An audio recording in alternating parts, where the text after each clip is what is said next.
Hello guys, welcome to our channel English Urdu tutorial. आज हम लोग इस वीडियो में बात करने वाले हैं वेस्ट बंगाल बोर्ड का class 10 English lesson 6 sea paper by John Masefield. तो इसका हम लोग लाइन बाय लाइन एनालिसिस करेंगे।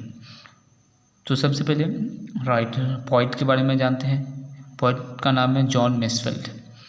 तो जॉन मिसफील्ड जो है एक ज़माने में जो है वो एक सेलर था। सेलर मीन्स मतलब जहाज चलाने, कौन सा जहाज? पानी जहाज चलाने वाला। तो पहले सी फीवर, तो वो पानी जहाज चलाने वाले थे। तो पानी जहाज जो है वो उसका बहुत ही शौकीन था। तो जब शौकीन था तो उसके बाद फिर वो वहाँ वो सेलिंग जो है छोड़ दिया। छोड़ने के बाद उसमें फिर लिटरेचर में आ गया। तो आने के बाद उसको जो है बहुत ही मिस कर रहा था। किसको? वो सेलिंग लाइफ को जो है, जब वो सेलिंग कर रहा था, शिप को सेलिंग कर रहा था, तो वो जो है फिर से वो उसको बहुत ही ज़्यादा मिस कर रहा है। तो मिस करने की वजह से वो ये पोएम लिखा था जिसका नाम है सी फीवर। तो इसलिए इसका नाम है सी फीवर। तो फीवर मतलब यहाँ फीवर मीन्स होता है बुखार। तो समंदर का बुखार, तो समंदर का बुखार मतलब ये बुखार नहीं है, ये बुखार बीमारी नहीं है। ये फीवर का मतलब होता है जैसे कोई किसी चीज़ के लिए जो है पागल हो जाते, जैसे बच्चे जो है खिलौने के लिए पागल हो जाते हैं। तो हम लोग क्या बोलते हैं कि बच्चे खिलौने के बुखार चढ़ गया है। उसी तरह से जैसे कोई किसी चीज़ को कोई कार्टून देखने का बहुत ही शौकीन होता है कोई बच्चा, तो हम क्या बोलते हैं, ये कार्टून का बुखार चढ़ा है इसके ऊपर। तो इसी तरह से ही जो है सी फीवर, राइटर को किसका बुखार है? समंदर का बुखार है। बुखार मतलब यहाँ पर he was crazy about C, तो वो समंदर के लिए पागल है। क्रेजी मतलब पागल। तो कौन सा पागल? किसी चीज़ के लिए पागल हो जाना। तो यहाँ पर जॉन मिसफील्ड जो है अपने समुद्री लाइफ को फिर से वो इसको याद कर रहा है, रिमेंबर कर रहा है। तो देखिए जॉन एडवर्ड मिसफील्ड 1878 1967, तो 1878 ईस्वी में पैदा हुए थे। 1967 ईस्वी में इसकी मौत हुई। Was an English poet, writer and poet liberate of the United kingdom from 1930 till his death. तो वो इंग्लिश पोइट था, राइटर भी था एंड पोइट लिबरेट, और दरबारी शायर भी था इंग्लैंड का। यूनाइटेड किंगडम मतलब इंग्लैंड। फ्रॉम 1930 से लेकर उसकी मौत तक। He is also remembered as the author of the children's. उसको जो है as the author of children, बच्चों के राइटर भी मुसन्निफ कहा जाता है। बच्चों के राइटर, बच्चों के लिखने वाले हैं ये। Novels the midnight folk and the box of delights, उसके दो नावल है बहुत ही मशहूर, midnight folk and box of delight. अब हाईलाइन दिया है इसके बारे में, सी फीवर, इस पोइम के बारे में क्या कहते हैं देखिए। The poem speak of the excitement of the poet feels at the anticipation of sea voyage.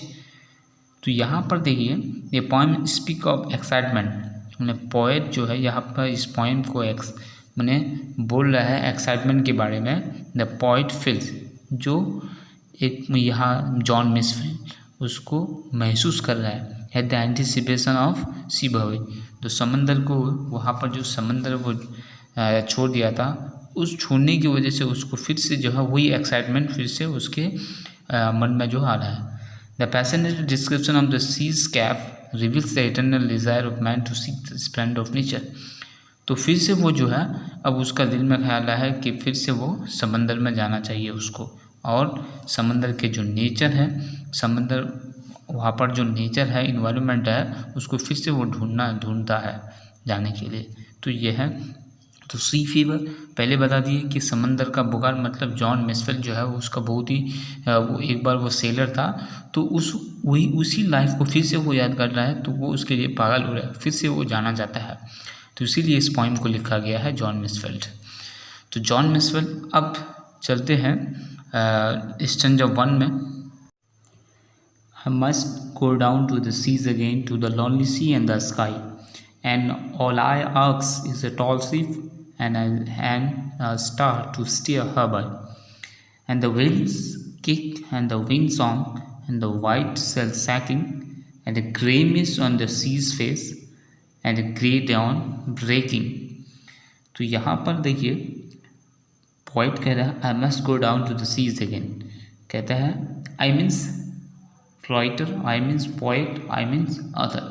तो अदर खुद कह रहा है कि I must go down to the seas again, मुझे फिर से समंदर में जाना होगा। To the lonely sea and the sky, जहाँ पर समंदर क्या होगा, बिल्कुल अकेला। तो लोनली सी, तो समंदर तो अकेला नहीं होता है, तो लोनली सी मतलब यहाँ पर पर्सनिफिकेशन। तो पर्सनिफिकेशन मतलब जब कोई नॉन लिविंग थिंग को लिविंग थिंग से कंपैरिजन किया जाता है तो उसको कहते हैं पर्सनिफिकेशन। तो यहाँ पर लॉनली सी मतलब जहाँ पर, तो लॉनली सी तो नहीं होगा, यहाँ पर होगा पीसफुल सी, मतलब बिल्कुल शांति, अमन। एंड द स्काई, और जहाँ पर क्या होगा, स्काई भी क्या होगा, पीसफुल होगा, तो वहाँ पर जाना जाता है। And all I ask is a tall ship, और यहाँ पर जाने के लिए, फिर से जाने के लिए क्या चाहिए, नरेटर को क्या चाहिए, एक टॉल शिप। तो टॉल मतलब लंबा, तो लंबा शिप तो नहीं, यहाँ पर स्ट्रॉन्ग शिप चाहिए, एक अच्छा शिप चाहिए जो क्या हो, समंदर में जाने से सहूलियत हो। And star to steer her by, तो और क्या चाहिए, एक स्टार चाहिए जो उसको रास्ता दिखाएगा, जो डायरेक्शन दिखाएगा। तो यहाँ पर स्टार टू स्टीयर हर किसको कहते हैं, यहाँ पर हर जो है सी को कहा गया है। तो सी हर कहाँ यूज़ करते हैं हम लोग, फीमेल के लिए यूज़ करते हैं। तो यहाँ पर जो है सी को यहाँ पर फीमेल माना गया है, तो sea is compare to a women. तो यहाँ पर सी जो है एक समंदर, सी जो है एक फीमेल के तौर पर माना गया। तो स्टार एक स्टार भी चाहिए जो उसको रास्ता दिखाएगा। तो यहाँ पर कहता है अगर हम इसको लाइफ के साथ कंपैरिजन करेंगे तो कहता है लाइफ में क्या चाहिए, लाइफ उतना कॉम्प्लिकेटेड नहीं है जितना हम लोग सोच रहे हैं। तो लाइफ के लिए क्या चाहिए, टॉल शिप मतलब एक सहारा देने वाला ही चाहिए जो हम लोगों को ज़िंदगी का रास्ता दिखाएगा, या और कुछ नहीं चाहिए।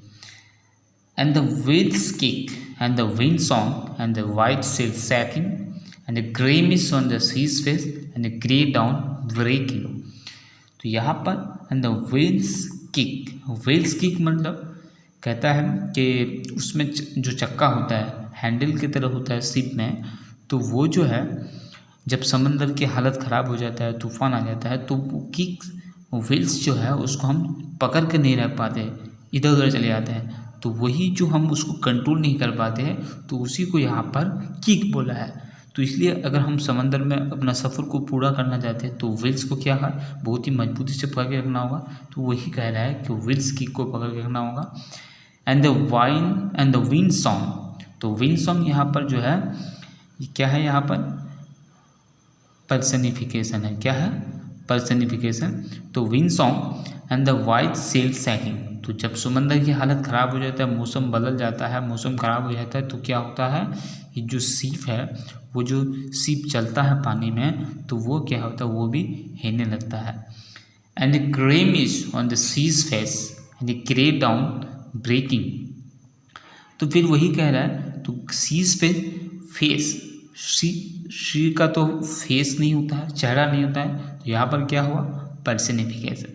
तो पर्सनिफिकेशन मतलब समंदर को चेहरा के साथ पर्सनिफिकेशन किया गया है। तो समंदर के चेहरे पर मतलब आसमान में जो ग्रे मिस्ट मतलब कुहासा, भूरा कलर का जो है, भूरा रंग का जो है कुहासा दिखता है। And grey dawn breaking, dawn मैंने सुबह सवेरे जो लाल कलर दिखाई देता है आसमान पर, तो वो उसको कहते हैं डाउन। तो उसका मतलब क्या होता है, सुबह का पता चलता है कि अब सुबह होने वाली है। तो अगर हम शिप के चक्का को व्हील्स को पकड़ कर रखेंगे तो क्या होगा, अपना सफ़र को पूरा कर पाएंगे और क्या होगा, हम लोग आगे बढ़ पाएंगे। तो यही कह रहे हैं कि ग्रे डाउन ब्रेकिंग, और वही आस्ते से अगर हम व्हील्स को पकड़ के रखते हैं तो अपने मंजिल में सुबह होते होते पहुंच जाते हैं। तो अगर इस स्टेंजा को हम लाइफ के साथ देखते हैं तो कहता है लाइफ जो है उतना भी कॉम्प्लिकेटेड नहीं है जितना हम लोग सोच रहे हैं। एक टॉल शिप चाहिए, टॉल शिप मतलब एक ऐसा इंसान चाहिए, एक ऐसा साथी चाहिए जो हम लोग को रहनुमाई करे, हम लोग को अच्छे राय दे। उसके बाद कहता है विल्स की, तो कहता है कभी कभी लाइफ में क्या होता है, बहुत बड़ी परेशानी आ जाता है, तो उस परेशानी को फेस करना होगा। अगर फेस नहीं करेंगे तो क्या होगा, हम लोग फिर से माने पीछे रह जाएंगे, कामयाबी हासिल नहीं कर पाएंगे। जैसे हम लोगों ने देखा कि अगर हम सीप के उसको पकड़ के नहीं रखते तो अपने सफ़र पूरा नहीं कर पाएंगे। ठीक उसी तरह से लाइफ में अलग अलग तरह का प्रॉब्लम आएगा, उस प्रॉब्लम को जब हम लोग फेस नहीं करेंगे, वहीं पर रुक जाएंगे, हार मान कर रह जाएंगे, तो क्या होगा, हम लोग कामयाबी हासिल नहीं कर पाएंगे। तो क्या चाहिए, हम लोग उसको फेस करना होगा। तो फेस करने से क्या होगा, ग्रे डाउन ब्रेकिंग, मतलब अपना मंजिल पर हम लोग पहुँच जाएंगे। तो वहाँ पर विल्स की है, तो अगर समंदर में हालत ख़राब हो जाते हैं तो अगर उसको हम पकड़ के रखें तभी अपने मंजिल पहुँच पाएंगे। अगर नहीं पकड़ के रखते हैं तो क्या हो जाए, पीछे रह जाएंगे हम लोग। सेम वैसा ही ये लाइफ के साथ प्रॉब्लम, लाइफ के साथ भी होता है। सो अब चलते हैं नेक्स्ट स्टैंजा 2 में। स्टैंजा 2 में है, I must go down to the seas again for the call of the running tide is a wild call and a clear call that may not be denied. And all I ask is a windy day with the white clouds flying, and the flanks spray, and the balloon spume, and the seagulls crying. तो यहाँ पर I must go down to the seas again, तो हम first stanza first में भी वही देखे कि I must go down to the seas again, तो स्टैंजा सेकंड में भी वही क्या देख रहे हैं, I must go down to the seas again। तो इसका मतलब ये है कि राइटर को जो है, राइटर पोइट को जो है, वो समंदर जो उसका समंदरी लाइफ जो एक बार गुजारा था उसको बहुत ही ज़्यादा मिस कर रहा है, इसलिए यहाँ पर बार बार I must go down to the seas again use किया गया है। तो for the call of the running tide, अब क्यों उसको जाना चाहिए, क्यों उसको जाना पड़ेगा, क्योंकि call of the running tide, running tide होता है, टाइड का मतलब ज्वार, जो पानी की लहरें आती है, तो वो तो आता है जाता है, तो आता है जाता है मैंने एक के बाद दूसरा आते रहते हैं, इसलिए उसको बोलता है रनिंग टाइड।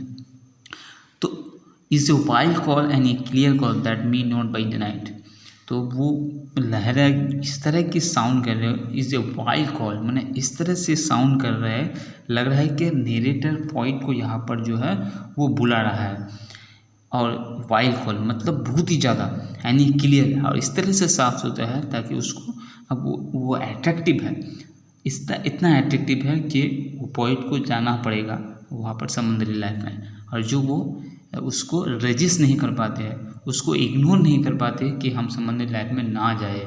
मतलब वो इस तरह से है कि वो रनिंग टाइड कि अब उसको देख करके, उसकी साउंड देख करके वो इस तरह साफ़ सुथरा है कि वो उसको जाना पड़ेगा, अट्रैक्टिव होता है, अट्रैक्शन हो जाता है पॉइंट को। And all I ask is A windy day with the white clouds flying, और क्या चाहिए, और उसको क्या चाहिए, एक विंडी डे, विंडी डे मतलब जिसमें हवा थोड़ी थोड़ी हवा बह रही हो, क्योंकि हवा इसलिए चाहिए क्योंकि शिप को चलाने के लिए जो है हम लोग हवा चाहिए। अभी तो हम लोग मोटर का शिप है, लेकिन उस ज़माने में जो मोटर नहीं था वो हवा की वजह से ही शिप चलते थे। तो क्या चाहिए, विंडी डे चाहिए विथ वाइट क्लाउड्स फ्लाइंग, और उसको क्या होना चाहिए, आसमान पर सफ़ेद सफ़ेद बादल जो है वो फ्लाई करना चाहिए, आसमान पर उड़ना चाहिए। And the flanks spray and the balloon spume and the seas gulls crying, और क्या होता है कि समुद्र की लहरें जो है वो ऊपर नीचे आते रहते हैं, तो शिप जो चलने की वजह से कुछ बूंदे जो है पानी के ऊपर जो है, बूंदे जो है शिप के ऊपर एकदम किनारा में जो है वो पानी आकर गिरता है, उसी को कहते हैं फ्लैंग स्प्रे, स्प्रे में जो स्प्रे होता है। एंड द ब्लोन स्प्यूम, और पोएट जो शिप के साइड में बैठे हैं या फिर खड़े हैं, तो उसके ये जाकर जो गिरता है उसका बुलबुला उठ जाता है, किसमें, उसके चेहरे पे, उसके बदन में जो बुलबुला उठ जाता है। एंड द सीगल्स क्राइंग, और आसपास क्या सुनाई देता है पॉइंट को, सीगल्स क्राइंग मतलब एक तरह का जो है बर्ड्स है जो समुद्री इलाके में पाए जाते हैं, मतलब जहाँ पर पानी वगैरह मिलते हैं वहीं पर वो पाए जाते हैं सीगल्स क्राइंग। तो और सीगल्स क्राइंग मतलब उसका साउंड जो होता है। तो ये जो है, क्योंकि इसमें पॉइंट जो है बहुत ही ज़्यादा क्या हो गया है, मतलब एट्रैक्शन हो गया किसका, सीज लाइफ का। तो अब चलते हम लोग, देखिए अब चलते हैं स्टैंजा थर्ड, लास्ट स्टैंजा। देखिए guys, last stanza, I must go down to the seas again to the fragrant gypsy lifes, to the girls way and the whale's way where the wind's like you whetted knife and all I ask is a median from a laughing fellow rover, and quite sleep and a sweet dream when the long streaks over. तो I must go down the seas, उसका meaning वही भी होता है कि मैं फिर से मुझे जाना पड़ेगा, समंदर में जाना पड़ेगा, to the vagrant gypsy life. तो अब वो जो समंदर में जाएगा किस तरह का लाइफ चाहिए उसको, वैग्रेंट जिप्सी लाइफ, वोगोबंड मतलब बेसहारा, मतलब खाना बदोश की तरह वो जाना है, जिसको कोई फ्री, एकदम फ्री। तो इसका कहने का मतलब है कि वो ऐसी लाइफ चाहता है जो कोई उसको किसी काम करने के लिए ना रोके, मतलब बिल्कुल फ्री लिविंग लाइफ चाहिए उसको, वैग्रेंट जिप्सी लाइफ। वो किस तरह की लाइफ चाहिए, टू गर्ल्स वे। तो सीगल्स जो होते हैं, सीगल्स समंदर में इधर उधर से जिधर चाहे वो घूम सकता है, जा सकता है, उड़ सकता है। तो इसी तरह से जो है पोएट को भी चाहिए वो इस तरह की लाइफ चाहिए। और किस कहते हैं, वेल्स वे। वेल्स जो एक तरह का फिश है, या सी फिश है, समंदर का मछली है। तो उसके वो भी क्या है, वो जो है समंदर का किसी एक जगह उसका घर नहीं है, पूरे समंदर में जहाँ तक वो पानी है वो उसका घर है। तो उसी तरह से फ्री जो है किसको चाहिए, पोएट को चाहिए। तो इसलिए वो vagrant gypsy life, where the wind's like a whetted knife. और वहाँ पर क्या होगा, जहाँ पर क्या होगा, हवा इतनी तेज होगी, इतनी ठंडी होगी कि वो लग रहा है कि चाकू की तरह तेज हो जाएगा, वेटेड नाइफ। तो वेटेड नाइफ यहाँ पर देखिए पर्सनिफिकेशन हुआ है, तो whetted knife. And all I ask is a merry yarn from loving fellow rover. और उसको क्या चाहिए, एक फ्रेंड भी चाहिए जो सेम टू सेम क्या होगा, राइटर की तरह चाहिए, फ्री लिविंग चाहिए, समंदर का शौकीन होना चाहिए, सेम उसके बिहेवियर की तरह ही एक क्या चाहिए, उसका साथी भी चाहिए जो उसको मैंने अच्छे कहानी सुनाएगा, पढ़ी हुई कहानी सुनाएगा। And the quite sleep and the sweet dream when the long tricks over. तो ट्रिक्स ओवर का मतलब होता है, ट्रिक्स का मतलब यहाँ पर जानने। तो यहाँ पर देखिए ट्रिक्स, समंदर में जो व्हील्स होता है उसको, अब मान लीजिए दो सेलर है, तो दो सेलर, अब दोनों सेलर जो है एक ही साथ जो उस ट्रिक को, उस चक्का को पकड़ कर नहीं रखेगा, क्या होगा, उन लोगों का वो जो है वो टाइम को बांट लेगा कि 4 घंटा वो रहेगा तो 4 घंटा दूसरा रहेगा। तो इस तरह से उसको कहते हैं ट्रिक्स ओवर। और यानी quite sleep and sweet dream when the long tricks over, कहता है जब एक का बारी ख़त्म हो जाएगा 4 घंटा, तो वो फिर से क्या होगा, सो जाएगा। सोने के बाद जो है स्वीट ड्रीम, और वो बहुत ही अच्छे ख्वाब देखेगा। फिर उसके बाद दूसरा उठेगा, दूसरा उठने के बाद फिर वो पहला सोएगा। तो इस तरह से जो है वो फिर वो सोएगा, सोने के बाद आराम की नींद सोएगा और वो ख्वाब देखेगा। तो अगर हम इसको लाइफ के साथ देखते हैं तो लाइफ में क्या चाहिए, फ्री चाहिए। तब क्या होगा, अगर फ्री चाहिए तो फ्री मैंने हर काम करने के बाद वो क्या होगा, वो मर जाएगा। तो यहाँ पर क्वाइट स्लीप मतलब यहाँ पर देखिए क्वाइट स्लीप होता है लॉन्ग ट्रिक्स ओवर। तो क्वाइट स्लीप में यहाँ पर मतलब समझ लेना होगा आफ्टर लाइफ, मैंने आफ्टर लाइफ बिफोर लाइफ जो अभी हम लोग जी रहे हैं, आफ्टर लाइफ जो मतलब हम लोग मरने के बाद जो है जिंदा फिर हो जाएंगे। तो वो जो है उसको कहते हैं आफ्टर लाइफ। तो ये जो राइटर है, नरेटर है, वो आफ्टर लाइफ पर जो है क्या करते हैं, मैंने उसको भरोसा करते हैं, उसको यकीन है। तो इसीलिए वो क्या कहते हैं कि क्वाइट स्लीप, और मैं वहाँ पर मरने के बाद जो है आराम की नींद सोए। आराम की नींद मतलब वो हेवन में जाना जाता है, और वहाँ पर जो है स्वीट ड्रीम जो है देखने जाता है, जिसमें अब वो दिल में कोई भी उसका ख्वाहिश नहीं रहेगा पूरा करने के लिए, क्योंकि वो अपनी लाइफ को जो है अपनी स्टाइल में जिया है, जिस तरह से चाहते हैं उस तरह जाते हैं। वो जीने के बाद उसकी मौत जो होने के बाद उसको हेवन में होना चाहिए, जो आराम की नींद सोए और बहुत ही अच्छा ख्वाब देखे। तो ये है पोएम। तो ये जो राइटर है, नरेटर पोइट है, तो ये समंदर का बहुत ही शौकीन होता है। तो इसमें ये भी देखा हम लोग कि लाइफ के साथ क्या क्या प्रॉब्लम आता है। जैसे लाइफ में अगर प्रॉब्लम है तो उसको फेस करना होगा, फेस अगर नहीं करेंगे तो सक्सेस नहीं मिलेगी, हम लोग वहीं से रुक जाएंगे। तो क्या करना होगा, जितने भी मुसीबत है अपनी जो मकसद है उस पर खड़े रहना होगा ताकि वो उसमें कामयाबी हासिल हो जाए। तो इसमें यही हम लोग मैसेज दिया है। सो अगर वीडियो अच्छा लगे तो अपने दोस्तों को ज़रूर शेयर करें।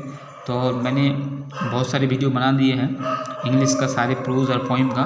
तो वो वीडियो जो है मैं प्लेलिस्ट का, इंग्लिश का प्लेलिस्ट का जो है मैंने लिंक डिस्क्रिप्शन बॉक्स में दे दिया है। तो आप लोग उसको ज़रूर देख लें ताकि आप लोगों को जानकारी हासिल हो जाए। सो और अगर आप लोग ये बहुत ही अच्छा लगे तो आप लोग अपने फ्रेंड्स को ज़रूर शेयर करें, ज़रूर लाइक करें, ज़रूर सब्सक्राइब करें ताकि सारे वीडियो आप लोग तक पहुँचते रहे। So thank you for watching, thank you for listening, have a nice day.